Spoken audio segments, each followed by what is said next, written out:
learned today. And by the way, every day I'm learning that it will be different, and I'll guide you through how different it will be. If you did follow today, of course, was this blown out of proportion confirmation hearing for Pete Hegseth to lead the Pentagon. Now CNN reports that he is to be confirmed, or maybe since I was fighting with camera, he was confirmed already. But I think there shouldn't be any, and I guide you through it. I'll show you clips and videos and all that. But I don't think we should be wondering that or if or whether any of those nominees will be confirmed. I think they will be. The problem is that this Santa Barbara production has not even started yet, because it will start when they will start following those orders. As to Hegseth, he's a yes man. So they're going to tell him, go, try to conquer Panama Canal, or go try to conquer Greenland, and he will start doing it. And we will start feeling the consequences. And so he will be fired for it until the next one comes in and does the next task.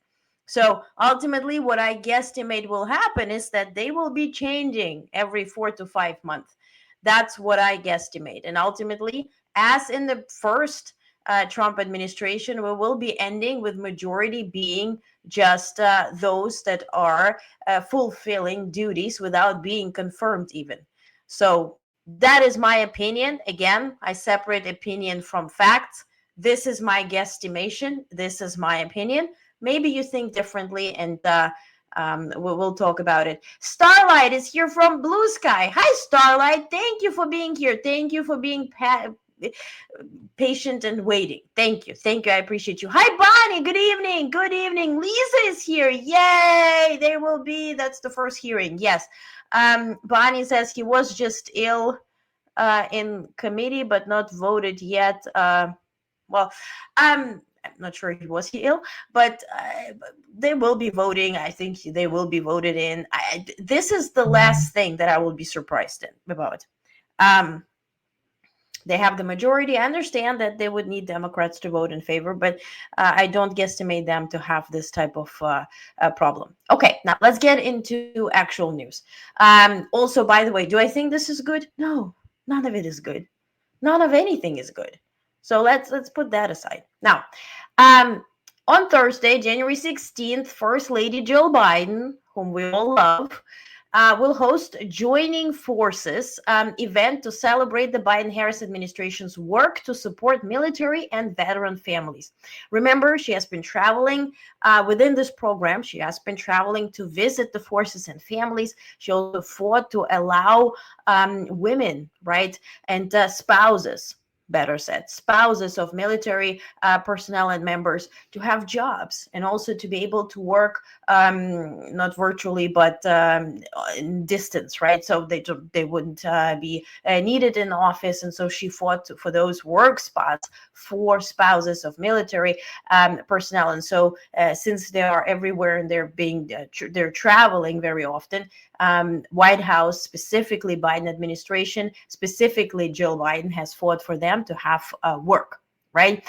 And so she will be inviting the families. Also, some of them did decorate the White House for Christmas, as I told you before. And so the event will bring together military families and Joining Forces partners and advocates. And so this will be tomorrow. Today, she delivered a banger speech. You didn't hear any of it. I tell me if you did, then probably you're Nostradamus. But this was so perfect.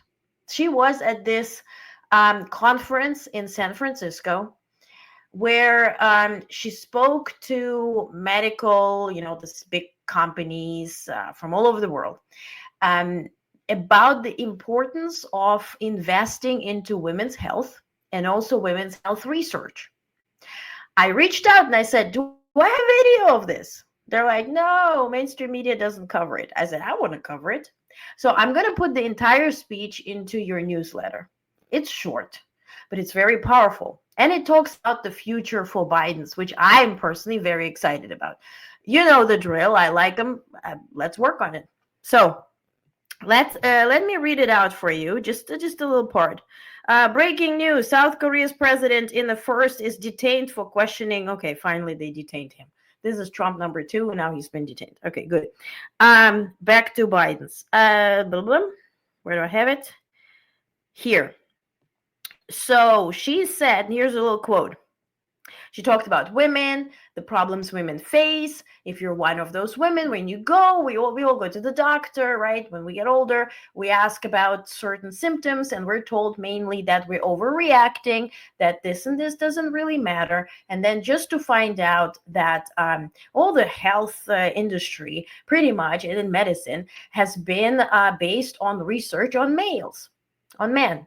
So women are really not served well. And so hence the Biden initiative. So Jill Biden said, globally, women live longer than men, yet we spend 25% more of our lives in poor health.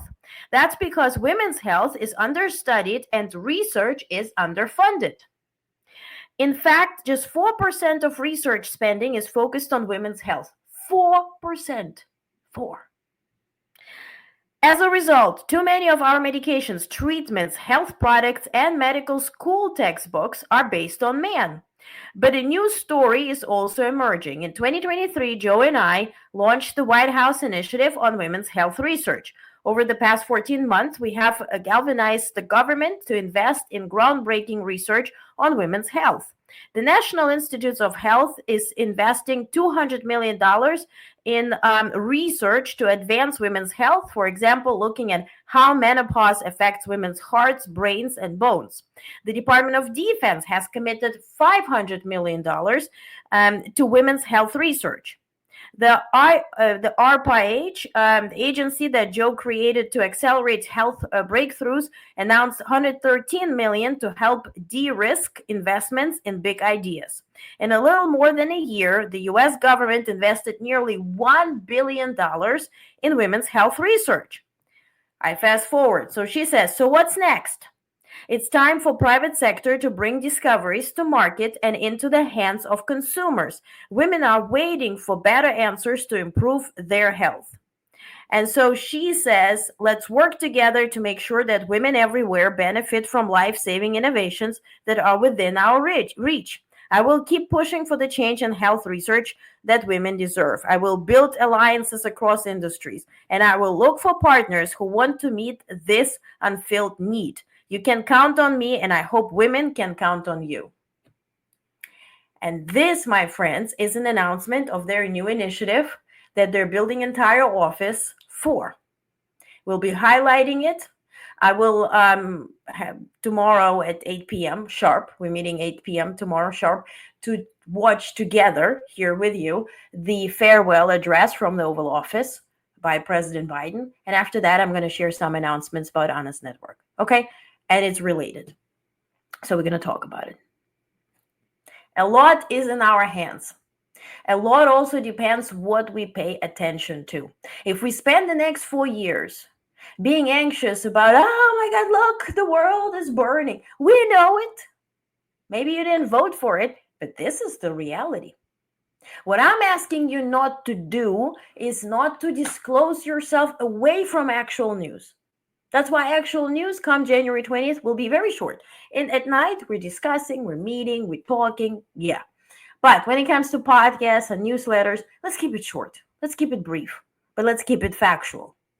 Because same as, you can't just disengage from, let's say, weather reports. Perhaps you lived somewhere where you never had any issues with the weather. Now the climate changed. Suddenly you have floods or fires or whatever. And you're like, oh, I didn't vote for it. I don't want to hear anything about it. I want to throw away my television and radio and internet altogether. I don't want to engage at all. I never voted for it. Well, the reality is your butt can be flooded or set on fire any moment. Do you want to listen to actual news and know what is coming so you can make better decisions? That's the whole idea of actual news. I want to give you facts so you can make better decisions. No, I don't want to show you YMCA from inauguration, which I'm sure is going to be 200 times. But I will, in bullet points, present what was there in that speech. I have a draft of that speech. There'll be a lot. All those executive orders. You want to know what's going to happen that day. You don't want to watch it? Don't watch it.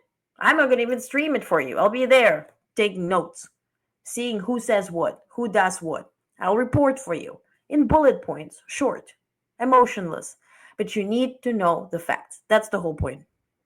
Okay?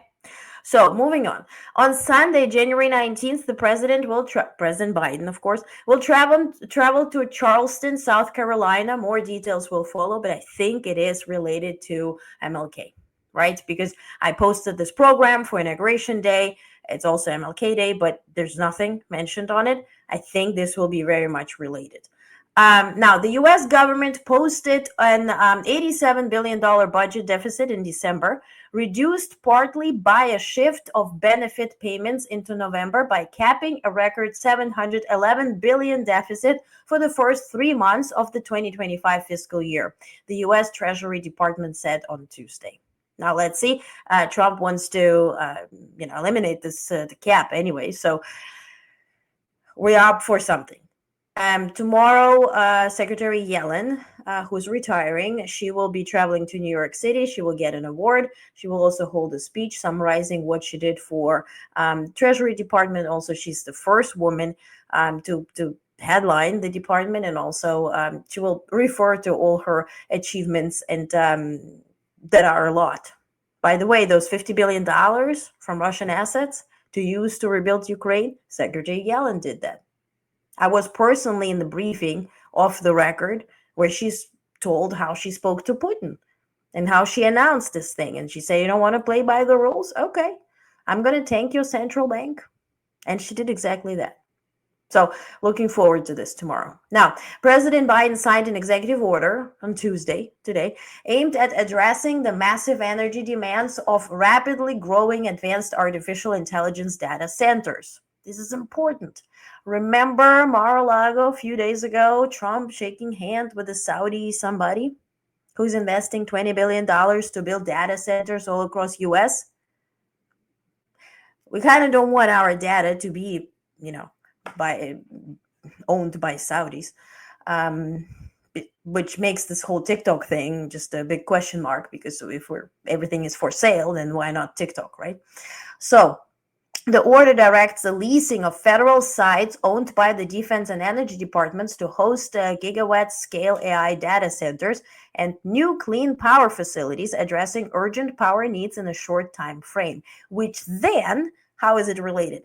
It makes foreign investment in new data centers irrelevant, because if we're going to use now federal facilities to accommodate this high electricity usage for AI innovation, then the foreign investment will start being questionable. And also, given those additional rules and conditions and certification needs that were announced yesterday, this will be more difficult to sell our data, literally, to foreign investors, but also for them to build those centers to process data, right, and to facilitate energy needs as well. So also Biden is set to finalize rules that will effectively ban nearly all Chinese cars and trucks from U.S. market.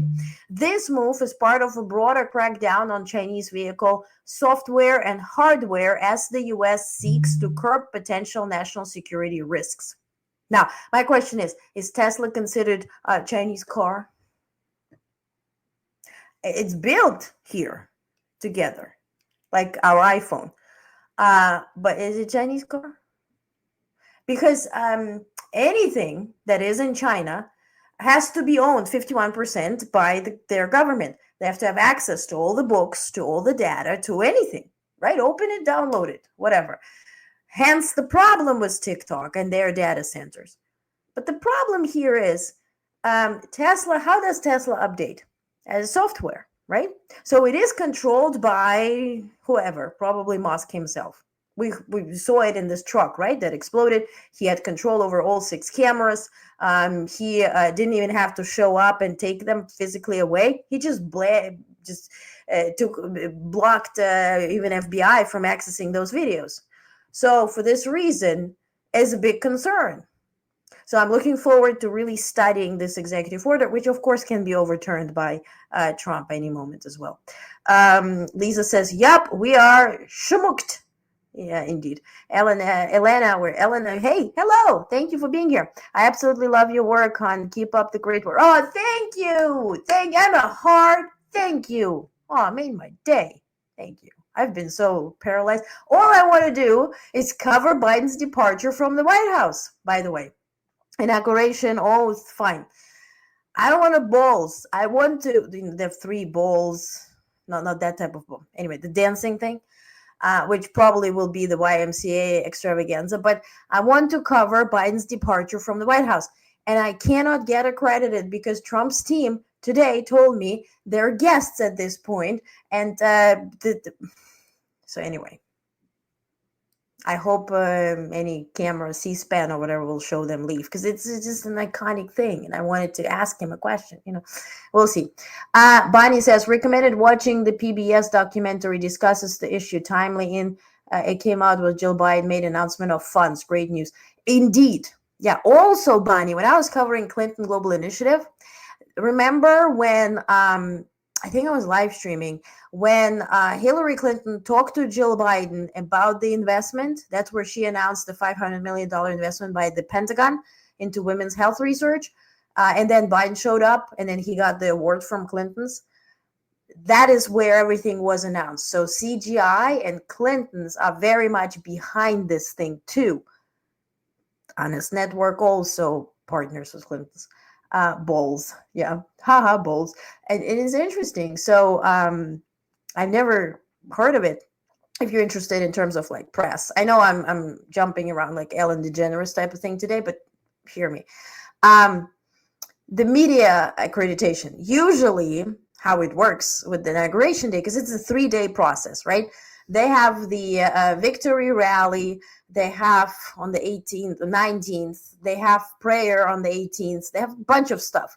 Also throughout the day on the 20th, it starts again with the prayer and then breakfast at the White House. And I'm like, oh, tea at the White House. Biden's will be there. It's before the oath. Interesting. Then they travel to the Capitol. Then afterwards, he's signing officially that he's leader of Congress. Then there's the parade, right? Then there's this entire stuff. They give one credential for all 3 days. So I've heard from reporters who got credentialed. They had to verify that they did cover MAGA rallies, right? That's the ticket to being accredited to this entire balls and all this. You had to cover, yeah. So, and it's all one credential for 3 days. Anyway, if I manage to get the departure and coverage, I'll let you know. I'm not counting on it anymore. Okay, let's move on. So the U.S. House of Representatives is set to vote on a bill. If passed, they already passed it. So they passed the transgender girls and women, the ban to a bill that bans transgender girls and women from competing in school sports. It is supported by Donald Trump. The bill proposes withholding federal funds from schools that do not comply with the restriction. Now, Special Counsel Jack Smith report was released partially this morning. The news that came out of that is pretty much essential that they had everything to prosecute Trump for, remember, the bathroom trade of our secrets and our secret documents, classified information that was traded from the shitter. They had all the facts. They had everything to also prosecute the involvement in 2020 election interference and all of that stuff, and they just decided not to do anything. So is it new? Maybe. Well, now, what is new that Elon Musk is expected to occupy office space in the White House complex, which will keep him close to Trump as he builds his Department of Government Efficiency. Is that a department now? I thought it was outside the government. So is he paying rent? Why is he saying in our house? It's a people's house. Anyway, probably he will, I guesstimate, if not in Oval Office, where I think he will probably end up being, they have the couches. He loves the couches. Remember sleeping on the couches and all that story? He will stream that he works so much for our country. He sleeps on the floor at the Oval Office. I expect it. Listen, there's also like a little office that is pretty much right by the Oval Office. That is sort of a place where president can have some me time and think about it. President Biden uses it to write his speeches there. So that is an office he can take, and probably he'll stay in Lincoln bedroom. Lisa says, is anyone surprised that Smith had all the evidence? No. No. He did this whole report. We saw the pictures of classified information next to the toilet. Anyway, it's not official department. Will last one Scaramucci. And Bonnie, this is the problem, I think, where the Santa Barbara production starts. I don't know about you. I grew up in Europe. We had this. My grandma would always watch this. Da, da, da, da. It will start the Santa Barbara thing. And they always had the soap opera situation. So I always refer to soap opera. That will be the start, because the more time you spend with somebody with their own agenda, and if we call a thing, Musk is very close to China. He has direct interest in China. The anti-China narrative and tariffs and all this China talk is not in his interest. Is not in Putin's interest. If you look at this office that will be soon confirmed, there is so much diversity of interests that it just is set up for an interesting reality show, if you will. Hey, Jay Harden is here. Hello. Jay says, orange lipstick is quickly becoming all the rage, isn't it? Business, government, media, entertainment, everybody will be wearing it. And one day, yeah, already do. And Bonnie says, two narcissists in the same room. Exactly, right. And it's two, but there's more. My question is this. Where is Vivek? Where's Vivek Ramaswamy? He's supposed to be part of that Doge department, right? I haven't heard from Vivek. I haven't heard about Vivek for a long time. Is he dumped? I don't know. Will he be there? Now, Hacksath, okay, Steve Bannon, right? Steve Bannon is very much against Musk. He's longtime Trump advisor. And he said, quote, about Musk, he's a truly evil person. Stopping him has become a personal issue for me. Jay says, where's JD too? JD Vance is tweeting. And he said, shall I go to inauguration? Shall I watch Ohio State football or whatever, like something he wants to watch? He's listed in the inauguration program with his oath. So, probably will be there. Now, Hacksath confirmation hearing today. First, there were these cheery tweets. Do I have the pleasure of having them here? Probably not, which is a good thing. It was a tweet from Trump picturing Hacksath with his open jacket, and he has American flag on the inside. And JD Vance, speaking of JD Vance, Jay, he retweeted it and said, oh, this will be very easy, will be fantastic. Okay. Then it was pretty, Republicans were just praised Hacksath for everything he is and isn't. So this was the first part of that confirmation hearing until he was actually asked questions. And one video I want to share, which for that I need to share the screen with you. Folks shared it. I saw Lisa, by the way, sharing it on Blue Sky as well. I planned for it and I'm like, you're reading my thoughts. Where he was asked some questions. And this was actually Tammy Duckworth. And that's the video that I want to show you. So without any further ado, if you did miss on that, let's watch a few minutes of that where she says you're not qualified. And that's the lady you should trust. Let me pull it up in full screen. And here we go. Thank you, Mr. Chairman. And also Secretary Mattis had to have this waiver as well. Mr. Hacksath, this hearing is about whether you are qualified to be Secretary of Defense. And one of the qualifications, to answer my colleague's question, is to actually win the votes of every member of this committee and to be confirmed by the United States Senate.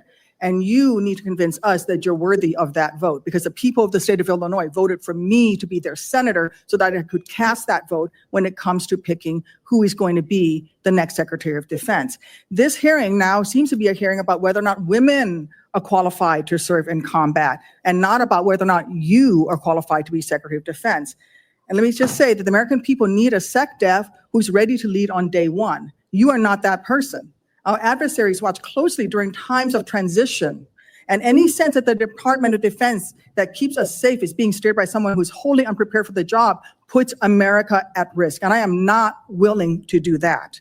With that in mind, Mr. Hexeth, I want you to try to explain to the American people, this committee, who have to vote for you, and to our troops who are deployed around the world, why you are qualified to lead the Department of Defense. We already know that you've only led as large as a 200-person organization. We already know that you so badly mangled a budget that after you left, they had to bring in a forensic accountant to figure out what went wrong.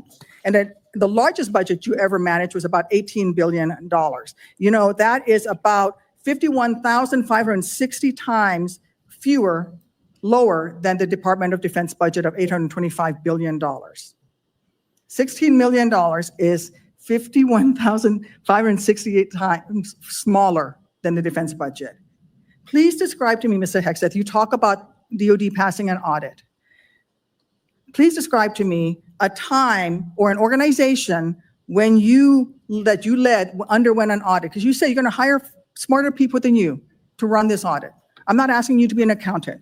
I want you to be able to tell me what kind of guidance will be given to those employees, what will happen if, whether or not you pass that audit. Have you led an audit of any organization? Yes or no? I don't want a long answer. Yes or no? Have you led an audit of any organization of which you were in charge? Senator, in both of the organizations I ran, we were always completely fiscally responsible. Yes or no, did you lead an audit? And the way yes my or no, leadership did you lead an has been audit? stated Yes or has no? been completely What are you afraid of? You mischaracterized. can't answer this question. Yes or no, did you lead an audit? Do you not know this answer? Senator, every Yes or part no? of my leadership Yes of these or no? organizations Yes has or been no, did you lead an audit? misrepresented I will from take top that to as a bottom. no. And it continues, and I will put that link in your newsletter so you can watch the whole thing. It's a pleasure. And honestly, if you watch this or Hirono, yeah, exactly. So then there was also Senator Kaine, Tim Kaine from Virginia, who gave us the tea, right? So he said you lived with your second wife, you got the kid with the third wife, and all that kind of stuff. So pretty much speaking to his character. What we might not even know about Tammy that I just played the video of. Look, that is also what she said. She says, quote, "When I was bleeding to death in my Black Hawk helicopter after I was shot down, I didn't care if American troops risking their lives to help save me were gay, straight, transgender, black, white, or brown. All that mattered was that they didn't leave me behind. I will not be lectured about what our military needs by a deferment draft dodger." Also, there's some quotes here where he said commanders have to meet quotas to have certain number of females in the infantry. And Gillibrand said commanders do not have to meet quotas. That does not exist. It does not exist. So here we are. And this is potential leader of Pentagon. And Doge Department has been interviewing everybody in Pentagon and also Department of Defense and also Department of State and Treasury. So on the base of loyalty. So for that reason, I guess it's a tricky time. Now, Donald Trump will participate next week virtually. The man can't travel everywhere he wants. At the World Economic Forum meeting in Davos virtually, according to organizers, world leaders are eager to hear more about the incoming U.S. president's policies, particularly his pledge to end the war in Ukraine. So, also, on the other side, although aluminum prices for U.S. consumers have risen since Trump's election win, the rise has been muted signaling the industry is not expecting the president-elect to carry out his threat to impose hefty tariffs on Canadian imports.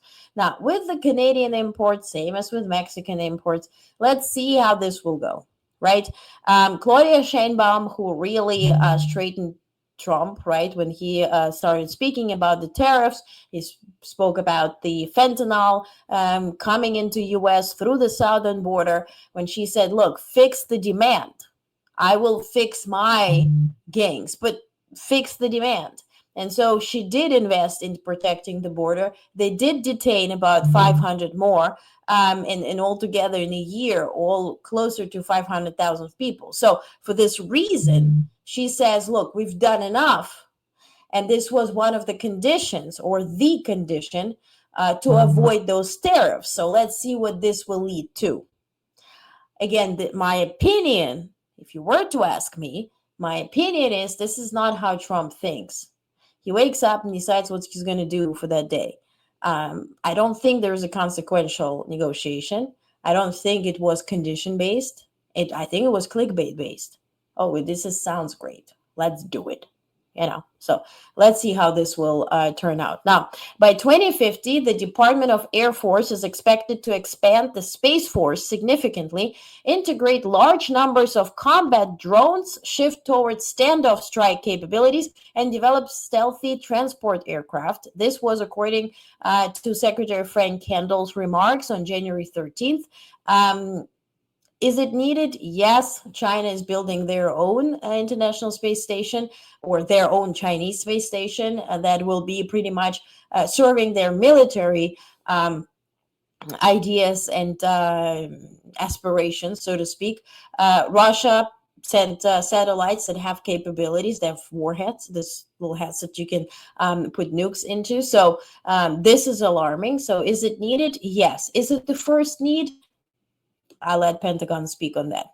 Now, the US and China are locked in a race to field the next generation of air power, and there's no guarantee America will cross the finish line first, said Andrew Hunter, who is the Air Force's outgoing acquisition executive. By the way, all the heads of Air Force are retiring, are being replaced. So, and they're encouraging for Hackseth and anybody incoming, specifically to Air Force as well, to listen to those who are staying, since they have the wisdom, they have the knowledge. So don't rely on your judgment, rely on their experience. They're really encouraging them in every single speech that I cover. Also, quote, they could beat us to the punch, unquote, Hunter told Breaking Defense. It's a very good online magazine. If you're interested in Pentagon and military questions, they have a great podcast as well. So he said that in an interview at the Pentagon. So China is a big threat.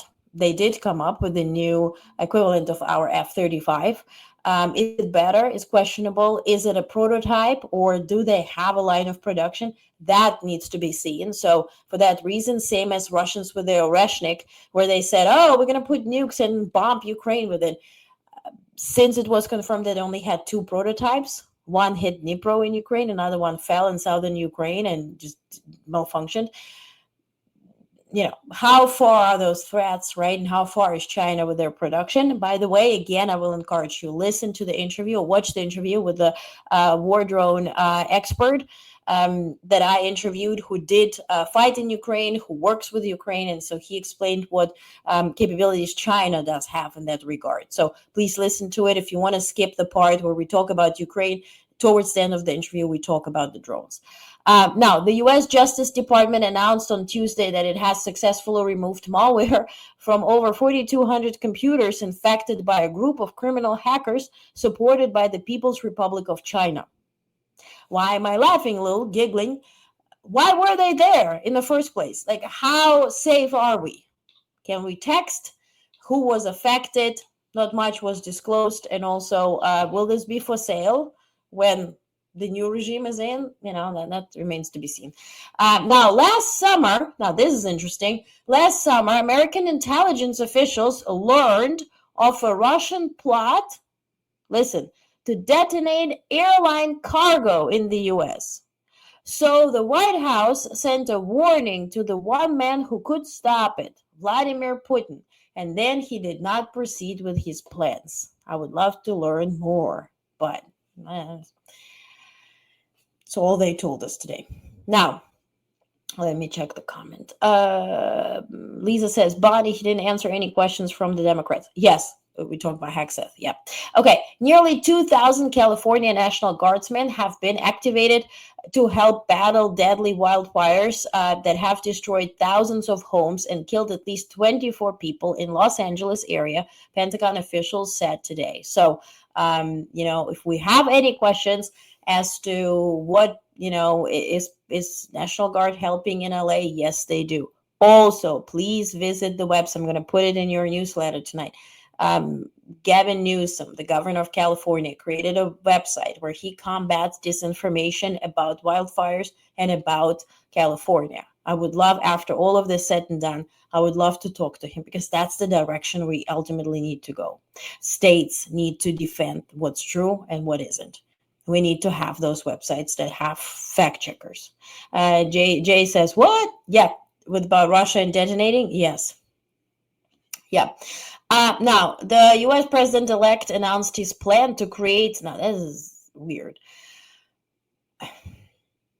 a plan to create external revenue service. We have IRS, which stands for Internal Revenue Service. According to Trump, this department will be responsible for collecting tariffs, duties, and all revenue from foreign sources. He stated that the department would be established as early as January 20th, the day after his second term begins, or the day his second term begins. Do I have his tweet? I do have it on my phone. Let me read it. This is something that I cannot replay in my head, so I have to quote it. I do have it, though. Yes, so for far too long, we have relied on taxing our great people using Internal Revenue Service. Through soft and pathetically weak trade agreements, the American economy, blah, blah, blah, blah, blah. So I'm today announcing that I will create the External Revenue Service to collect tariffs, duties, and revenue that come from foreign sources. We will begin charging those that make money off of us with trade, and they will start paying finally their fair share. Before we dive into craziness, let's just state the obvious, that the tariffs and any charges that are charged upon foreign sellers or producers of whatever we're buying, hence importing, are included and incorporated in the prices that we pay for these goods. There is no external service that will be now charging tariffs. It does not exist. It's not like Italy gonna I exported this many, shoes. Let me quickly count the percentage, and here I'm gonna bring it to Washington, D.C. by April 16th. It does not exist. Any charges, any tariffs, any costs are incorporated in pricing, and then they add margin on it, so they make money with it. What kind of dumbness is this? Who made this up? Who wrote it? Who thought about it? Makes no freaking sense. External. What is this? Yeah, and Gavin had to go through the shit. Yeah. Also, when Speaker Johnson wants to do conditions for getting aid, right? We talk about California. How's Florida going to handle it? How's Texas going to handle it? Because, now it's wildfire, but what's going to happen in half a year? Nobody's thinking that far. Anyway, but about external, it does not exist. This makes absolutely no sense. The tariffs will be included in our pricing. It's not like we're gonna, import the same avocados from Mexico and buy it for $1. And then Mexico, by the end of the year, are gonna bring extra 20 cents for that avocado they sold. God damn it, no. Avocado will be $2. So they can cover all the tariffs and anything that might come their way, plus add some margin so they make profit. So it makes sense. That's not even crazy. Okay, now, speaking of Johnson, he declared that They're gonna fly the flags at full staff when Trump is being inaugurated. Then they're gonna lower it at half staff on the 21st. Does he have permission to say it? Not really. Is anybody gonna prohibit that? Not really. So, DeSantis, who played with Trump golf today, he wrote a whole letter, and I posted it on socials, where he said that in Florida, flags at full staff, or the day of inauguration, because Trump deserves it, yada yada yada. Maybe that's what they discussed through this golf play. But do they have the permission? No, not for DC. Will somebody protest it? I don't think so. Also, U.S. House Speaker Johnson said on Tuesday that the idea is to vote on a budget bill on the floor of the House of Representatives by Easter, and send it to president's desk by Memorial Day. So they probably don't want to shut down the government, since that will be on Trump's watch. And so all the answers that we need to know about Ukraine, Taiwan, and any partners, we'll know it by Easter, very soon. Now, Elon Musk, Jeff Bezos, and Mark Zuckerberg, with the new hairdo, will attend U.S. President-elect Donald Trump's inauguration on Monday. Not just attend. They will be seated. They will be featured prominently, according to their tickets and the lineup that has been seen by NBC News. They will be sitting with the Republican cabinet nominees. You pay it and you get the seat. Now, who's going to skip or avoid, I would say, avoid inauguration is Michelle Obama. Obviously, she's invited. She's not going. Now, as to some video news that I want to show you, just so you have a little bit less of me. But before that, Bonnie says the idea that Johnson wants to put conditions on California disaster relief is outrageous. Exactly. Yeah. California pays $5, gets $1 back. Like, 5th largest economy in the world. What are you playing with? Newsom can just we're up for something, and we'll see what we're up for. Okay. Few videos I want to show you. Yesterday, Melania Trump went on Fox News at 6 a.m. Fox News somehow labeled her as second lady.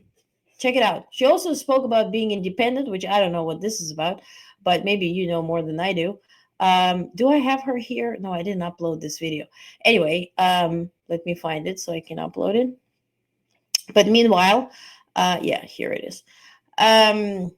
6 a.m. in the morning, she spoke about standing on her 2 feet and being very independent, and also that she is not agreeing with everything Trump says or does.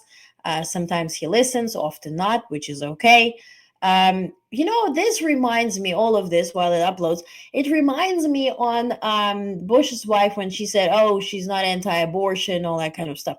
Is that part of strategy to kind of like play both ways? Perhaps, could be. Is it? I don't know. But certainly she got the deal with Amazon that is paying her $40 million to produce this. She's executive producer and probably star of this documentary about her life, which will be premiering in all theaters all around the world, not just on Amazon, but also in theaters all around the world. 40 million price tag for somebody who is serving the nation and is actually an official, right? It's an interesting choice. It's uploading very slow. So until then, let me show you a video which is cute. Karine Jean-Pierre, the press secretary of Joe Biden, the White House at this point. Remember, Peter Doocy of Fox, he's asking all these weird questions every day, or every time we have briefing. And so she kind of made him melt a little bit. And he kind of liked it too. So check out this video. Hi. Thank you, Karine. If I don't see you again in the briefing, thank you for always. You could have stopped taking the hard questions years ago, and you didn't. So we appreciate that. Over 2 years, my friend. This is let's say one last dance, right? I don't know how I'm going to fill my dance card now. How will I fill that void without you? You tell me. You tell me. So Start some rumors in here, I guess. He's getting red too. Look at him. So a week. Just got a briefing, well, whatever, something press release-ish from Trump that Senator Lindsey Graham is supporting Hexeth and also Joni Ernst. Anyway, they're still fighting for the Hexeth. But Lisa says, please say Hillary's not going to attend. I think she will. I think she will, because she's not going to give that much pleasure to Trump to avoid, seeing him inaugurated. I think she will. Fox News put a rumor that Kamala Harris is not going to attend. I think she will too. I don't think you will get that much pleasure. Good evening, Sierra. Good evening. Yes, and Bonnie says she wasn't at Carter's funeral. Yeah, indeed. And also, he abused the Obama family, starting with the birth certificate story, throughout, labeling Michelle Obama as a man, all that kind of bullshit. So the way she spoke at the campaign, remember when Michelle Obama made us all cry? It was apparent that it wasn't a political stunt. It was something that really meant for her and to her. Remember the speech where afterwards President Obama came up and said, I don't want to follow Michelle. This is the bad gig here that I got. Indeed, this was very powerful. This was heartfelt. This was from her soul and mind and heart. And I don't think she can get over it. And deservingly so. Okay, that video is still not up. Maybe that's sort of a blessing. Other news that I wanted to share. Let's go through, and then we're going to continue. What do I have? Okay, we're going now to the global news. So President Biden spoke with Egyptian president today about building on an arrangement from last year endorsed by UN Security Council. Biden thanked Sisi, which is the leader of Egypt, for his key mediation role in the process and of negotiating, of course, the Gaza deal. That's the idea. And emphasized the deal's potential to bring humanitarian aid to Gaza and reunite hostages with their families. Both leaders committed to continue staying in touch for the coming hours. And that's the key part of this announcement, coming hours. I guesstimate this worst case scenario, which is, sort of Jimmy Carter's story, where as soon as at this point Trump is, inaugurated, hostages are released. That's what I'm guesstimating. That's what I think Netanyahu is sort of playing into the hands of Trump at this point. Now, U.S. Secretary of State Anthony Blinken on Tuesday laid out plans for the post-war management of Gaza, saying the outgoing Biden administration would hand over the roadmap to President-elect Donald Trump's team to pick up if a ceasefire deal is reached. I love Secretary Blinken, but in your dreams, I think it's more Monaco than Gaza at this point. I understand that I'm negative, but do I have a reason? I think so. Now, Lebanon's parliament named Nawaf Salam, the head of the International Court of Justice, as prime minister. And this is a big deal because this selection is seen as a huge blow to Hezbollah. And Hezbollah right now, the reasons yesterday, got a big support from Iran. So that's a big blow to Iran as well when it comes to Lebanon. Woo, I can see. Nice. White House National Security Advisor Jake Sullivan said the U.S. is so close to ceasefire and hostage deal in Gaza as President Biden races to secure the agreement. Okay, good. Now, as to Canada, we spoke about Mexico a little bit. Now, Canada, Prime Minister Justin Trudeau, of course, is facing disagreements on how to deal with Trump. And how should Canada respond to threats with, those U.S. tariffs? He will hold a cabinet retreat on January 20th, focused on defending Canadian interests, his office said on Tuesday. So the day Trump is inaugurated, I was kind of guesstimating that Trudeau will travel. He's not going to travel to D.C. He's holding this retreat. Now, who is happy about inauguration? The Kremlin stated on Tuesday that Russia values its close relationship with Armenia adding that the United States, which is poised to sign a strategic partnership agreement with Armenia, has never played a stabilizing role in the region. Now, why is it important? Armenia is sort of not really Putin's target as far as Ukraine, right? So they don't want to fight with Armenia, but they really want to diplomatically conquer it, right? Same way as they did with Georgia, same way with the Georgian Dream Party, right? The pro-Russian one, same as they tried with Romania, same as they did with Hungary. So Armenia is very strategic for them. Now, today, Secretary Blinken signed an agreement with Armenia. I actually have it here. Okay, so just came in. Secretary of State Blinken met with Armenian Foreign Minister Ararat Mirzoyan today in Washington, D.C. Secretary Blinken and Foreign Minister Mirzoyan signed the U.S.-Armenia Strategic Partnership Commission Charter, marking the latest milestone in growing U.S.-Armenia relationship. The charter establishes new avenues for bilateral cooperation, including economic cooperation, security and defense, strengthening democracy, justice, and inclusion, and increasing people-to-people exchanges. So if U.S. is giving defense to Armenia, why would they bow to Russia? And Russia is pissed, very much so.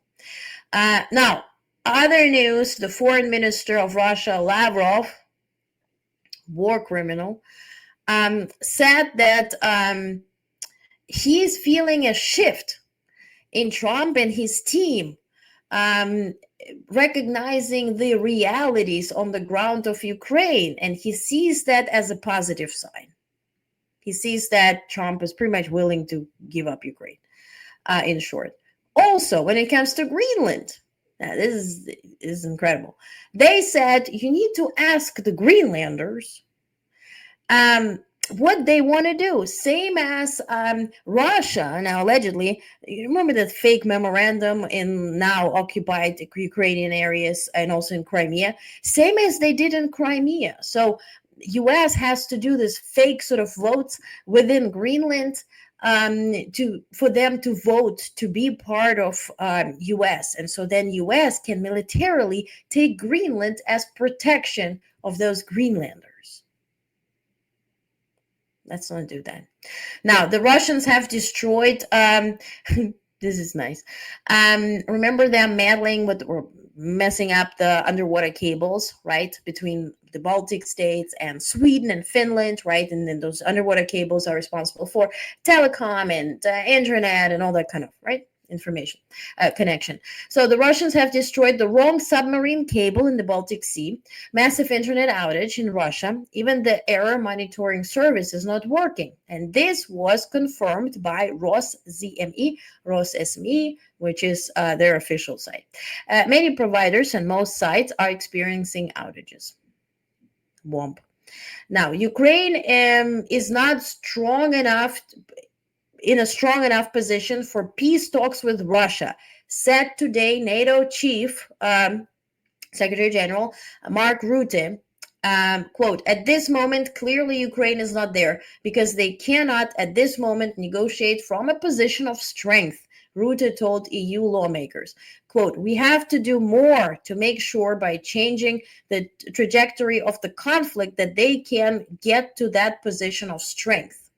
Also, today he was in Helsinki, and he announced the launch of new military activity by NATO to strengthen the protection of critical infrastructure in the Baltic states. This thing is called Baltic Sentry, and it will enhance NATO's military presence in the Baltic Sea and improve allies' ability to respond to destabilizing acts. And in fact, this is huge because Baltic states are certainly are a target for Putin. As Ukraine, military target.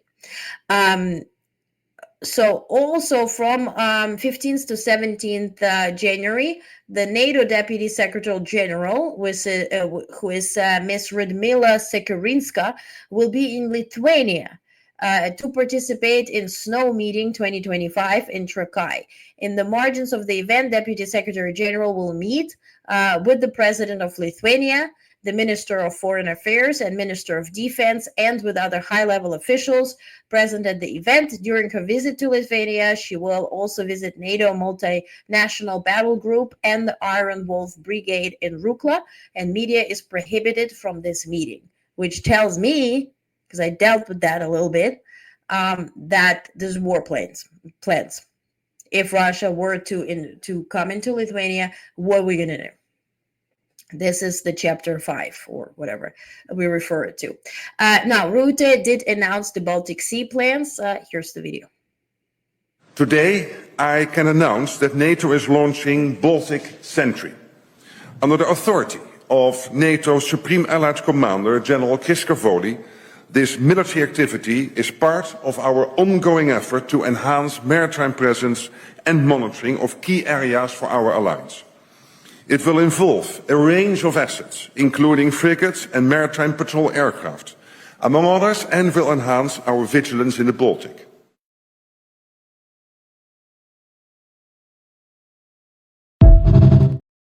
What it tells me is that if you were to ask NATO or EU members, they're fully prepared for Trump to give up Ukraine to Russia.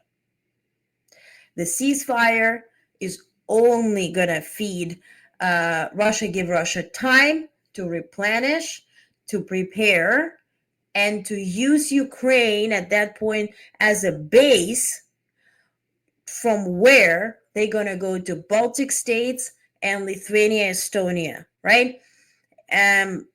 Will that be simultaneously? No. Which direction they're going to choose? Who knows? But that's why you see clear preparation for Lithuania, which based on this news gives me a guesstimation. They think Lithuania is first, and they are protecting Baltic states so they do not dare. And it's Helsinki, Finland. That gives also that type of protection for Finland too. So based on actions, I told you yesterday, don't judge the tweets, judge the deeds. Based on the deeds, they guesstimate Trump to give it up. So now, in late December, Argentina received its first F-16 Block 10 aircraft, marking a significant milestone in the nation's defense capabilities. Minister of Defense Luis Petri called it the most important acquisition since Argentina's return to democracy in 1982. After nearly a decade without a primary combat aircraft, Argentina has finally secured 25 former Danish Air Force F-16s following years of negotiations and delays.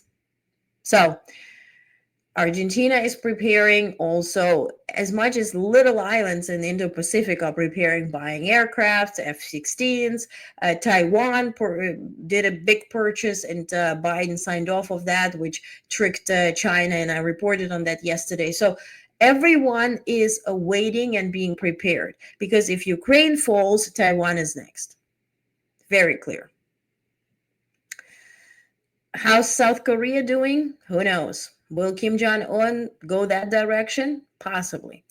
So for that reason, it's like you need one little drop that overflows, that that make the glass of water overflow, and that could be that Ukraine ceasefire. So based on all those developments, I see that they're counting on it. At least they're preparing, which is good news.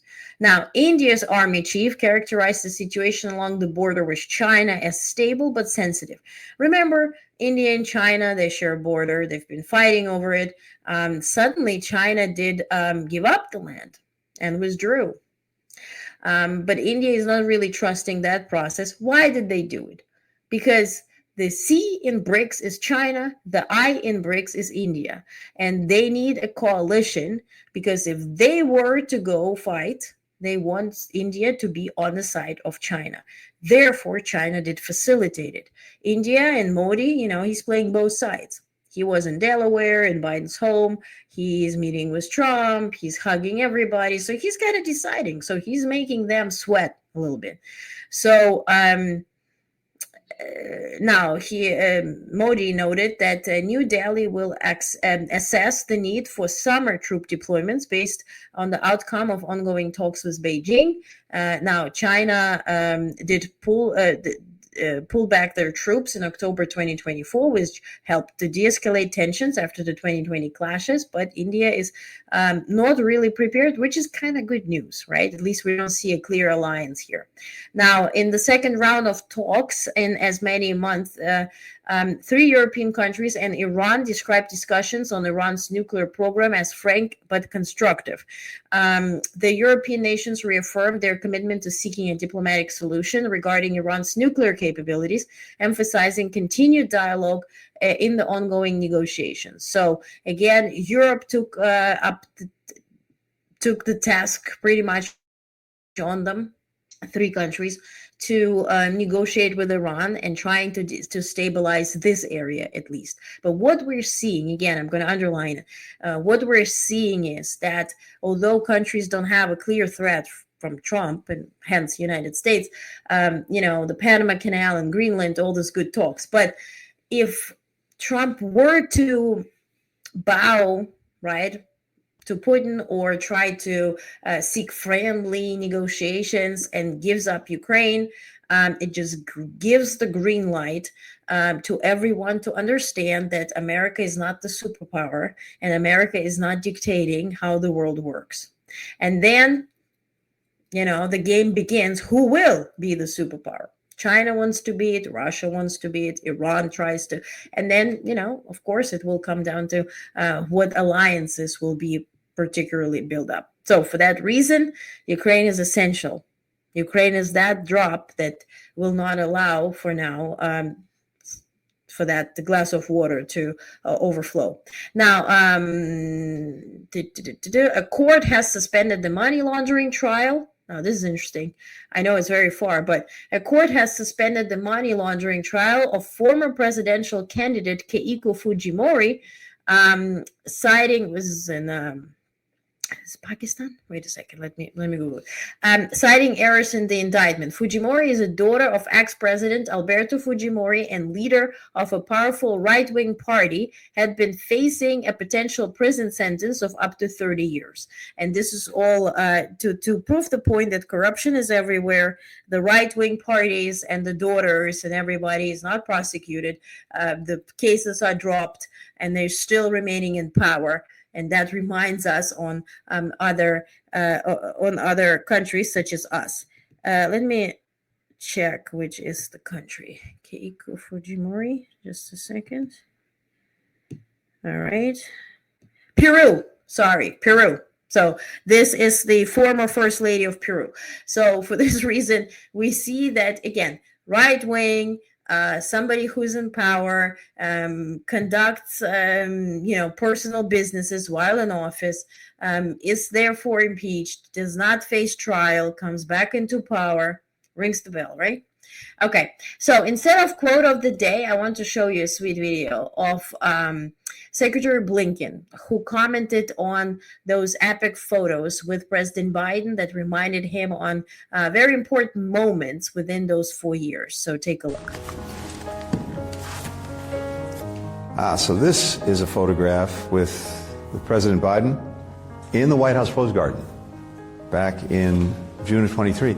And I think this follows a meeting that we had with the Secretary General of NATO, then Jens Stoltenberg. It sort of captures this incredible privilege I've had of walking side by side with President Biden for 22 years. The President doesn't like acronyms, not his favorite thing, with one exception, NATO. That's the one acronym you can use. Here's what I think he's seen.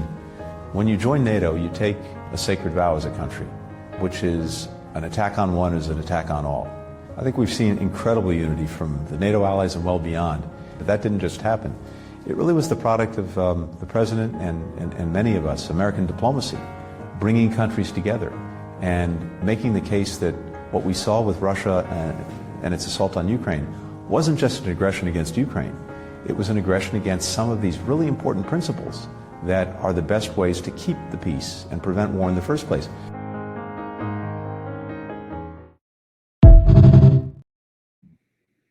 Yeah.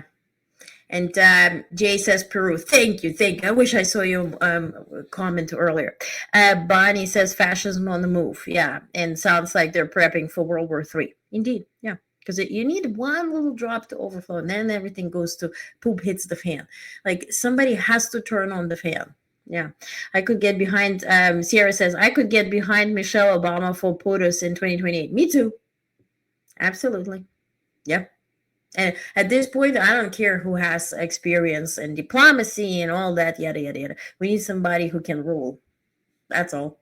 Because we have so many problems internally that manifest in huge worldwide problems. Okay, now, good news, well, at least for now. The U.S. Department of Treasury's Office of Economic Policy released an analysis showing the nation's remarkable recovery from the pandemic recession attributed to President Biden's policy response. The U.S. experienced the strongest growth and job creation among advanced economies, reduced inflation, and achieved a soft landing, defying predictions.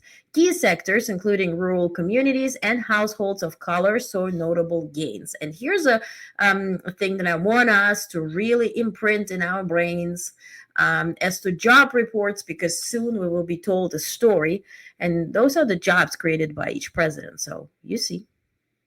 Now, the analysis highlighted that the economy outperformed early pandemic forecasts, with the unemployment rate dropping to 3.9% by December 2021 and real GDP rebounding quickly. It also found that achieving low inflation early in the recovery would have resulted in a significant trade-off, including much higher unemployment and slower growth. The Treasury stressed that future macroeconomic policy should prioritize productivity growth, innovation, and investments in infrastructure, workforce, and technology to sustain long-term economic strength. In God we trust. Now, VP Harris had to cancel her trip to Bahrain, to Singapore, and to, was it France? Yeah. And because of the wildfires in California. So today she conducted the phone calls, she excused herself, and she spoke to leaders. So Vice President Harris spoke today with Prime Minister Lawrence Wong and Senior Minister Lee Hsien Loong of Singapore, expressing regret for not being able to visit Singapore due to historic wildfires in Los Angeles. And during conversations, Harris thanked the leaders for their ongoing partnership with the Biden-Harris administration and strengthening U.S.-Singapore relations. And then she spoke literally with every single leader that she's supposed to meet, but could not, unfortunately, meet on the trip. Now, the U.S. Department of Commerce's Economic Development Administration, the EDA, has announced $210 million in implementation grants for 6 newly selected tech hub designees. These grants, ranging from $22 million to $48 are part of a broader initiative to support U.S. technological innovation, economic competitiveness, and national security. Now, the funding, which builds on previous $504 million commitment in July 2024, aims to strengthen critical industries and create high-paying jobs in emerging sectors. Now, the effort is part of President Biden's strategy to foster the growth of industries of the future and strengthen regional economies. Now, these grants, funded by the fiscal year 2025 National Defense Authorization Act, may also see an additional $280 million in the future. Whether this will happen is a question, but these grants are already allocated, and so those newly selected tech hubs can enjoy that. Now, this is interesting on China, though. China's trade surplus surged to a record nearly $1 trillion in 2024. It's export. Driven by 5% growth in exports, with Chinese-made goods dominating global markets. In fact, 1/3 of all products worldwide have a label made in China. Government subsidies and low prices have enabled Chinese factories to flood the world with advanced products. Now, that's the problem, because it's an artificial growth. However, this export success contrasts with domestic economic troubles, including sluggish imports, low consumer confidence, and failing corporate profits, or falling corporate profits. The future looks uncertain as the possibility of President-elect Trump's imposing 60% tariffs on Chinese products looms. So that would really crash China. And if he were to do it, that would certainly, help the situation, even with Ukraine, because China wouldn't be able to help Russia as much, or wouldn't be seeing Taiwan as lucrative. Will Musk allow it? That's the question. That's the Santa Barbara productions that I'm guesstimating to go off in the Oval Office soon. Now, as to Ukraine, remember the stories of Bucha, the stories of Avdiivka, where everything is burned to the ground, like it's ground zero. Now, Ukrainians are on that incursion in Kursk area, and Russians, together with North Koreans, are trying to push Ukraine out. Ukraine is not giving up, and now this literally ground zero is on Russian territory. 5 months after Ukraine launched its ground invasion into Russia, the two forces are locked in some of the most brutal clashes of the war, fighting fiercely for land and strategic advantage. The intensity mirrors the devastating sieges of Ukraine, or eastern Ukraine, particularly towns like Bakhmut and Avdiivka, which have become symbols of mass casualties and destruction for both sides. So now is really not the good time for a ceasefire, because Ukraine is whooping their behinds. So wait for Russia to propose ceasefire. Will we? That's a question. Now, other news. Despite heightened fears over Russian aggression and hybrid warfare targeting European NATO members, the number of times NATO fighter jets scrambled to intercept Russian military aircraft in 2024 has remained largely unchanged from 2023. And somehow NATO reports that as good news. Like, why? You were scrambling to intercept jets, and the good news is that those were as many as in 2023, so they did not increase. I know the Chapter 5 that everybody hopes to be enacted is very, very watery. If you read it, it's like all the nations have to unanimously agree on one action that they deem appropriate. So it doesn't mean war right away, right? So certainly those intercepted jets on NATO territory, near Baltic states, near Finland, did not cause any Chapter 5 to go off. And the happy news is not as much, not more than in 2023. According to NATO's Allied Air Command, there has been no sensitive uptick in Russian air activity, with over 300 intercepts recorded on NATO territory, mostly over the Baltic Sea. This follows a surge in 2022 due to Russia's invasion of Ukraine, which saw the number of intercepts nearly double. NATO maintains 24/7 air policing missions to monitor suspicious flights, with jets scrambling when aircraft approach European airspace without proper identification or communication. Despite the ongoing conflict, aerial encounters between NATO and Russian jets remain mostly safe and professional. Mostly safe and professional. Okay. And last big news. Remember, I told you on Blue Sky that, I'm in a meeting where mainstream media is questioning Biden. Why are you making situation worse for Trump?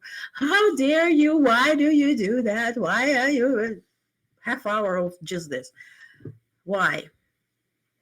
The White House issued certification of the rescission, so they're canceling out the Cuba's designation as a state sponsor of terrorism. Who issued that certification? 2021, Trump. When did he do it? A few days before Biden's inauguration. Why did he do it? To mess up Biden's, perhaps rejuvenation or new friendship with Cuba or whatever. Also, Cuba is very upset that Biden didn't do it earlier, because that messes up their economy. If they're a sponsor of state terrorism, they cannot participate in trade. So Cuba was very much pushing for it. Now Biden did deliver, but did deliver less than a week before Trump comes in. Will Trump impose it again? Possible. Media is like, oh my God, why did you do it? Now Trump has to deal with that too. Come on, what are you talking about? Now, President Biden confirmed that Cuba has not supported international terrorism in the past 6 months and has assured it will not engage in such activities in the future. This action fulfills requirements of multiple U.S. laws related to foreign assistance, arms exports, and export control regulations. Now, why is it important? Because then Cuba does not rely on Russia this much. That's why it is important. That's why we can avoid another Cuban crisis, or, that's why they don't rely, on China or any country that would bypass these rules and restrictions. So for that reason, hopefully Trump does not, turn it over, but let's see. Bonnie says, best hope is DT admin does not harm and does nothing. They're real bright fingers. Hope. Yeah, hope is good. Sierra says 100%. Macron proposes another alliance outside NATO to be ready if USDT doesn't support NATO. Yes, I reported on that yesterday. Yeah, how fast this can be, who knows? Also, folks said, why is Canada not being a part of it? Canada designates only 1.3% of their GDP to military support of NATO, so they don't have much capability. France increased it. Baltic states certainly did. I'd rather have them focus on NATO at this point and not create new alliances, because same as there's turbulence within South Korea, which is good turbulence, but North Korea can take advantage of it. So is it a good time? Put all resources in NATO. You already have an alliance, Bonnie says, aren't real bright. I mean to say, yeah, right. It's an olive leaf, so no Russian reliance. Exactly. Yeah. Indeed. Okay. I want to finish on a good note, so I have some good videos. Are you ready to watch some good news? Good videos. Not really. It's not like breaking news or anything. Do you want to see the Melania clip? It's finally uploaded, where she says she's independent, staying on her 2 feet. And if you want to comment, I'm fine without it. I want to show you 2 videos that I personally, truly enjoy. Will the Melancholia clip. Cats, no. I want to show you a clip about President Carter. And maybe you watched the funeral, maybe you didn't. This is a sweet story that his grandson Jason, who overtook Carter Center, shared.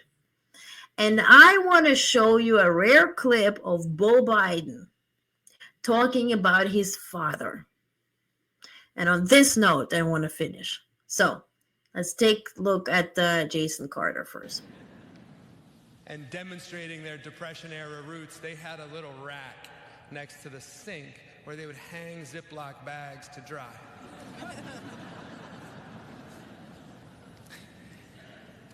And demonstrating that they changed with the times. Eventually, he did get a cell phone, and one time he called me sort of early on in that process.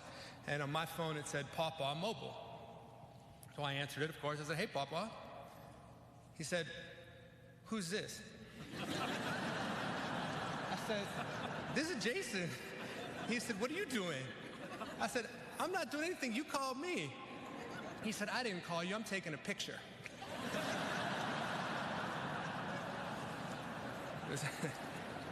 Nuclear engineer, right? I mean.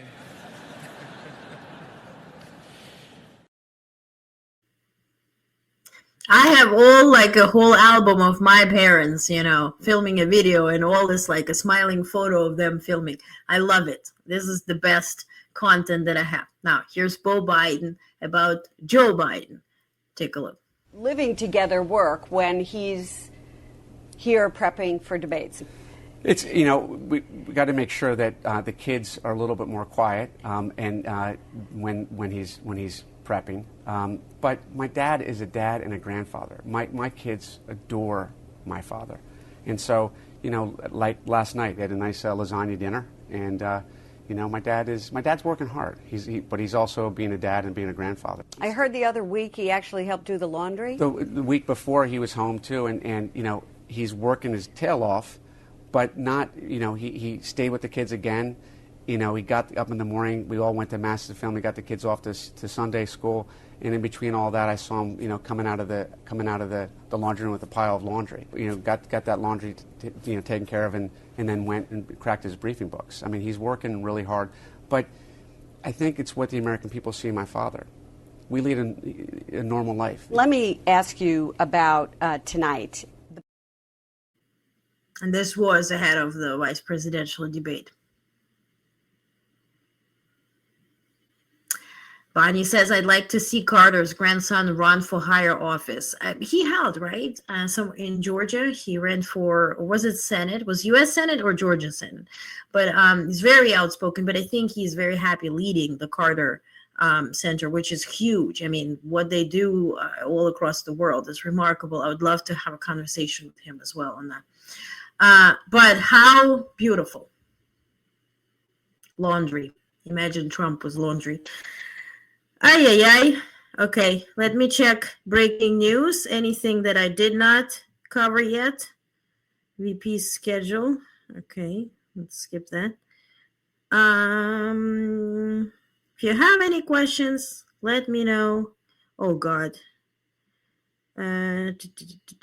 Top advisors to U.S. President Biden and President-elect Trump put aside their differences mostly for a symbolic passing of the torch event focused on national security issues on Tuesday. So Sullivan passed the baton or the torch to the Waltz guy, who's not even confirmed yet. Interesting. Well, that happened 48 minutes ago. Our national security is officially in Trump's hands. So now the South Korean president, former president, who was impeached, is now officially has been arrested. And TikTok plans to keep paying U.S. employees even if Supreme Court does not overturn a law that would force the sale of short-term app in the U.S. or ban it, the company's leadership said in the internal memo reviewed by Reuters. That's it, I guess. Yeah. Okay, what's that? U.S. President Joe Biden designated 2 California sites. Okay, we spoke about it. So that's it. I bothered you enough today. I'll see you tomorrow sharp. Okay, tomorrow 8 p.m. sharp. Grab a drink, grab a snack, whatever, tissues. Grab tissues. Because 8 p.m. we're watching together tomorrow farewell speech of Joe Biden, President Biden, from the Oval Office. After that, we dive into actual news, and I'm going to share some news about what we together all going to do. Okay? All right? Have a peaceful night. Thank you for being here. I like the evening things. I can rent. Morning rents are a little early. So thank you for being here. I appreciate you. Stay safe. Stay sane. Have actual news. Don't disappear. Get the actual news. Just reduce the time you spend on it. Okay? Jay says, thank you for keeping tabs on the real actual tip. Thank you, thank you, thank you, thank you. Thank you, Jay. Thanks as always, Bonnie. Thank you, Bonnie. Thank you, thank you, thank you. Okay. Thank you, guys. Stay safe, stay sane. I see you tomorrow. Okay? Have a good night. And we're meeting tomorrow, 8 p.m. sharp for the speech. Okay? Okay. All right. Have a good night.